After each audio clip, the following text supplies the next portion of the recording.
I'm honored to have back with us our next guest. He's a very dear friend and someone who is incredibly courageous and has been battling the deep state for decades.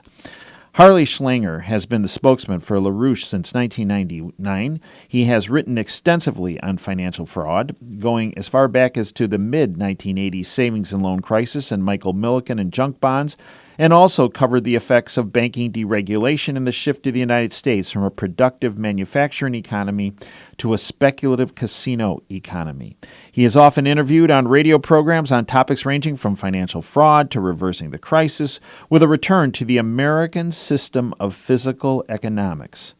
Harley has lectured widely on these topics on campuses throughout the United States and Europe, much to the deep state's chagrin. I encourage you to go to the website LaRouche, LaRouche, PAC.com. It's my honor to have back with us Harley Schlanger. Harley, welcome back to Operation Freedom. Oh, Dave, it's my honor to be a guest with you again. Well, Harley, a very happy New Year. I hope you had a Merry Christmas and a very happy New Year to yourself and your family. And I do believe, Harley, that your efforts will make the deep state's New Year very unhappy. Well, it should. I mean, the deep, so-called deep state has essentially had its way for quite a long time, going back to the end of World War II, especially after the assassination of President Kennedy, after the decoupling of the dollar from gold in '71. And then with the end of the Cold War, they went into a super phase of provocation under first Bush Sr., who spoke about the New World Economic Order.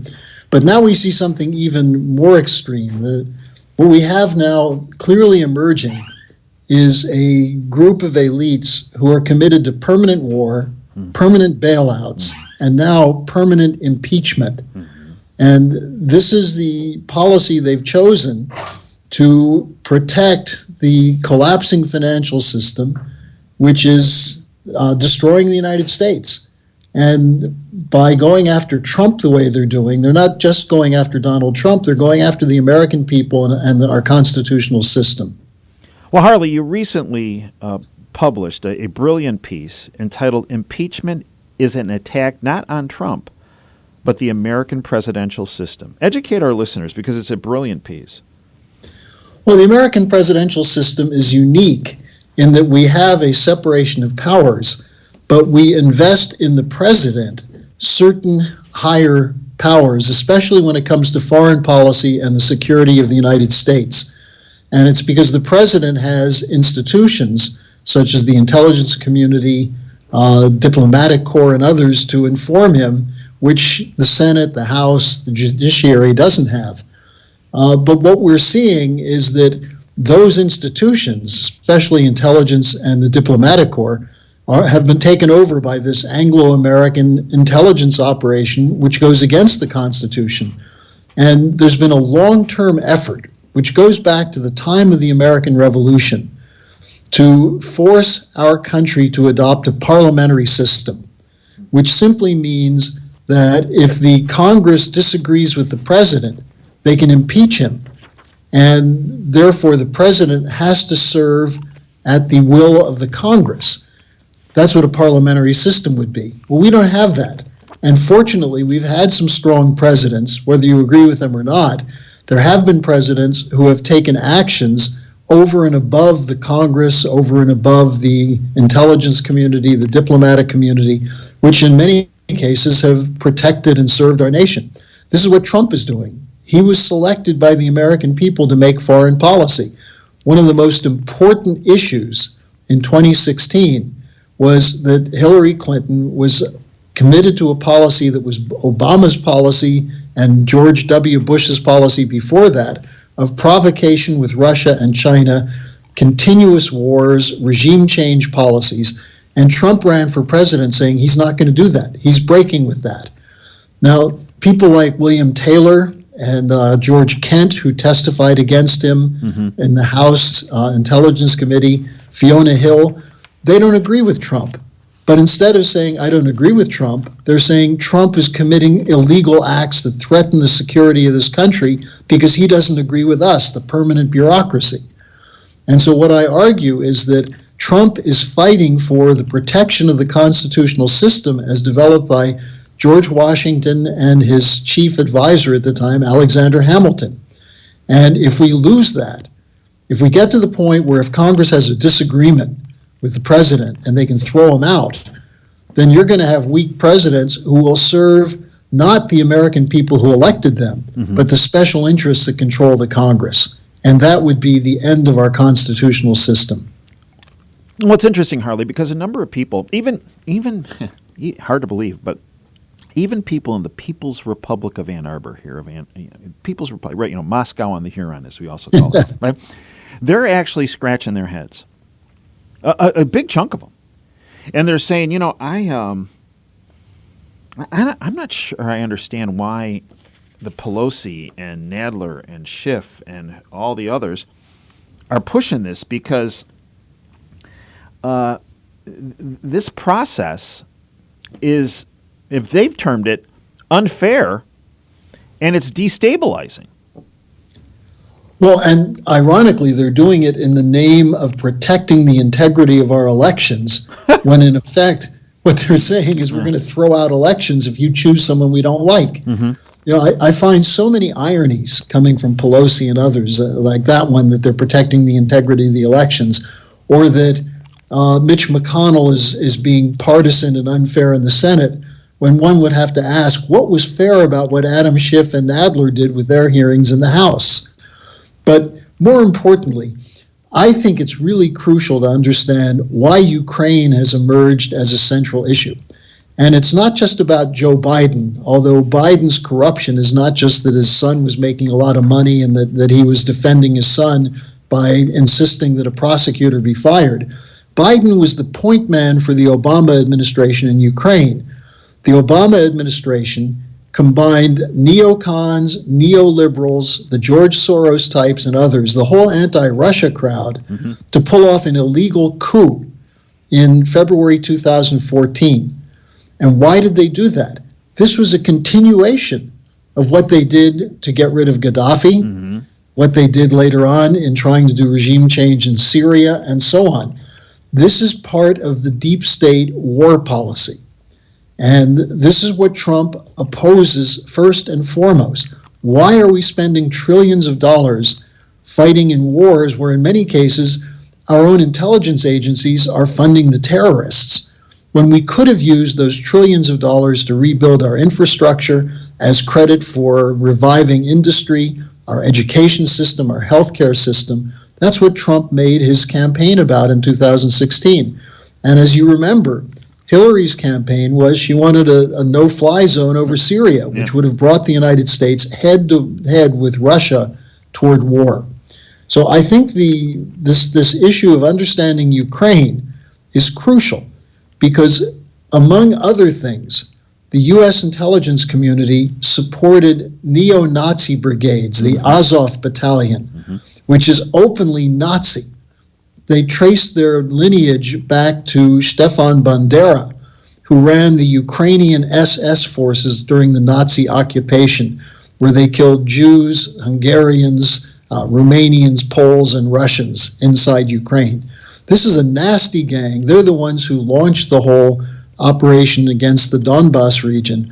Now, the irony is, Trump is working with the new president of Ukraine, Zelensky, who was elected because he said he was going to end the corruption of the regime that Obama put in, namely the Poroshenko regime, and that he was going to end the war. So here you have another example where a president is elected by people who want to end the war, end corruption. Zelensky's talking to Putin. He's pushing the process ahead with Trump overseeing it as well with Putin. And what are the Democrats saying? Oh, this is illegal. We can't have peace in Ukraine. We can't have peace in Syria. We can't have an agreement with North Korea. That will undermine our ability to continue these wars. And that's the real issue where Trump stands out. Now, the second issue, Dave, and I'll just bring this up quickly, and we can go back to the war issue if you'd like, but the second issue is the economy. That Trump knows full well that we're not in a great economic boom. We're in a stock market bubble. which has been promoted by this cheap money, vast flows of bailout funds going into the stock market. He knows it can't last, and he knows that the Federal Reserve is the problem. Now, what would happen if Trump is reelected and then starts to look at this whole question and says, look, the only way we're going to get manufacturing going is if we take away the so-called independence of the Federal Reserve, which is not independent. I mean, it's independent in the sense that it's controlled by the money center banks. So Trump threatens the whole system, the wars, the financial bailouts, the preferential treatment for the Bidens and the Clintons and others. And that's why Schiff and Adler and others were sicked on him. There's nothing I read most of the report, the impeachment report. There's nothing in there that's true that shows that Trump did anything wrong. And what it shows is that the permanent bureaucracy disagrees with his policy, and therefore they say he's undermining the security of the country, when in fact they have repeatedly undermined our security with the way they carried out the wars in Afghanistan, Iraq, and the way they funded and worked with terrorists in Syria, as Lieutenant General Michael Flynn pointed out. And that's exactly why General Flynn was targeted. He pointed out that the Obama administration with Hillary Clinton as Secretary of State was weaponizing that benevolent organization, Harley, that got to be known as ISIS. Yeah. Well, we also have the story coming out now of the Mike Rogers, who, and I know you've been covering this for at least a year, if not longer, that Rogers was the person who came out and blew the whistle, not just on the NSA going against Trump and the intelligence community against Trump, but the fact that they started spying back in 2012. And your friend Bill Binney just did an interview on LaRouchePAC the other night, and people can go to that. You can go to LaRouchePAC.com and hear what Binney said last Friday. But he made the point that they started this tracking system that Snowden exposed and escalated it under the Obama years at the FISA court. And this is what Rogers is now supposedly, according to Joe DeGeneva, Rogers is supposedly talking to Durham about this. So it becomes clear that you had a gang of people who were out to destroy any freedom that we have in this country.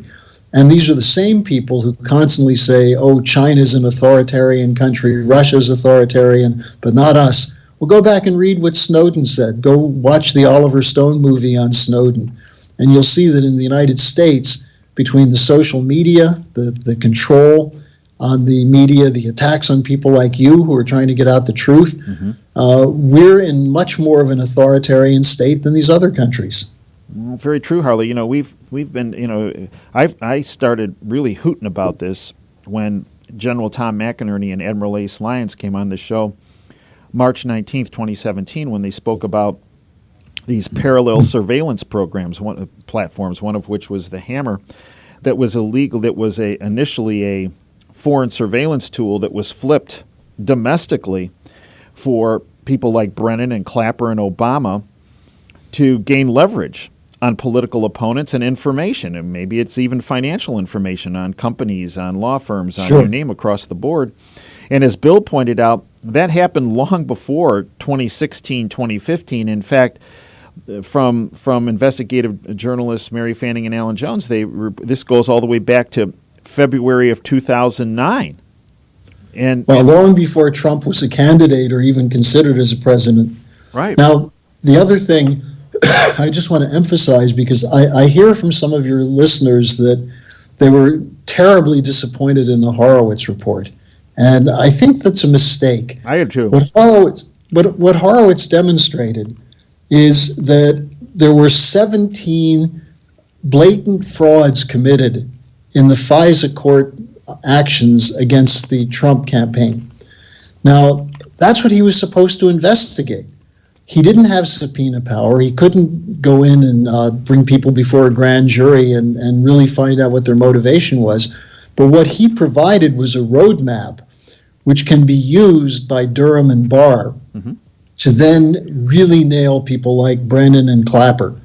So I think the important thing is that in 2020, we have the opportunity to bring out the real story of what's happened really since 9/11.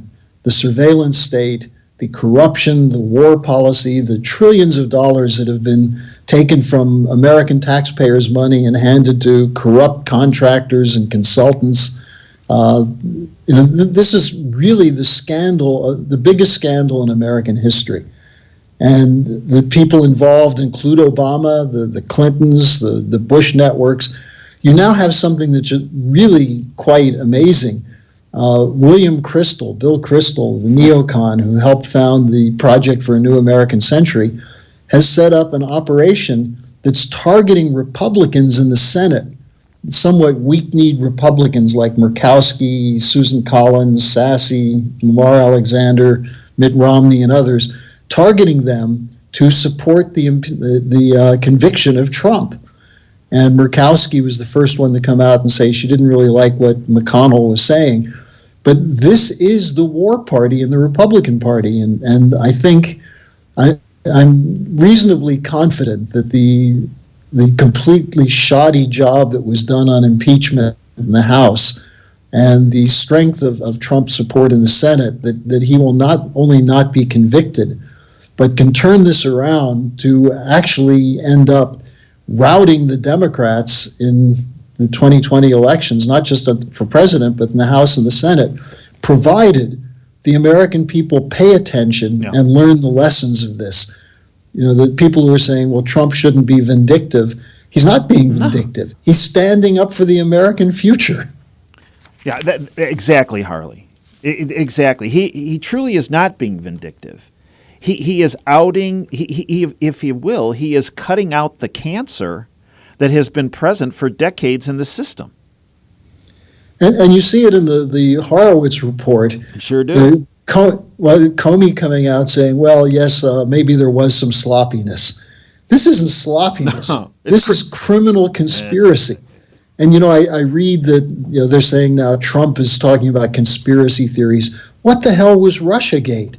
It was a conspiracy concocted by elements in British intelligence working with Brennan to come up with a story to try and stop Trump's election in 2016, or to be able to pull a J. Edgar Hoover threat against him so he wouldn't do what he wanted to do as president. The real conspiracy theory is the media saying that it's a conspiracy theory to say that these guys actually were working together to destroy the presidency. And that's why I've been focusing, as we have at LaRouche PAC, not just on the President Trump himself, although I will tell you I'm a great admirer of his courage standing up and fighting. But what he's fighting for is the right of Americans to have a vote that counts and a say in the policies for the future. That's what he's fighting for. So he's fighting for every one of your listeners who wants to have a better country. And that's why Americans have to respond in this fight and put these criminals to the wall. That's exactly it, Harley. The criminals must be held accountable. And one way in which I believe the president is doing this, and this is something that you also wrote about, is he's actually been focusing on something that Lyndon LaRouche spoke about back in 2008, entitled "A World System in Collapse." Yeah, I quote from his article. LaRouche wrote it in February 2008, so it was before the 2008 crash. And he laid out a strategy for reversing it by going after the Federal Reserve, going after the speculative policies, going after the removal of the dollar from the gold reserve system. And then what LaRouche said is that, look, the problem we have is there are extremely powerful financial interests that are interconnected with intelligence networks, the so-called military-industrial complex. How can you defeat them? You need the strongest nations in the world working together. And what LaRouche identified at the time was, this is in 2008, India, Russia, China, and the United States. Why is it that there's so much fear about China? China spends 1/20th on its military what we spend. Why is there so much fear about Russia? Well, because Russia and China are actually defending the sovereignty of nations, helping nations stand up against terrorists, against the International Monetary Fund, against the Paris climate nonsense. and Trump is with them. And if Trump openly embraces this four-power agreement as a president who says this is what we're going to do in the future, then he'll not only win in 2020, but he'll reshape the next 3 or 4 presidential campaigns. And I think that this is the way we get our country back and the way we get people around the world to recognize the United States as a good nation with a commitment to their future as well as ours.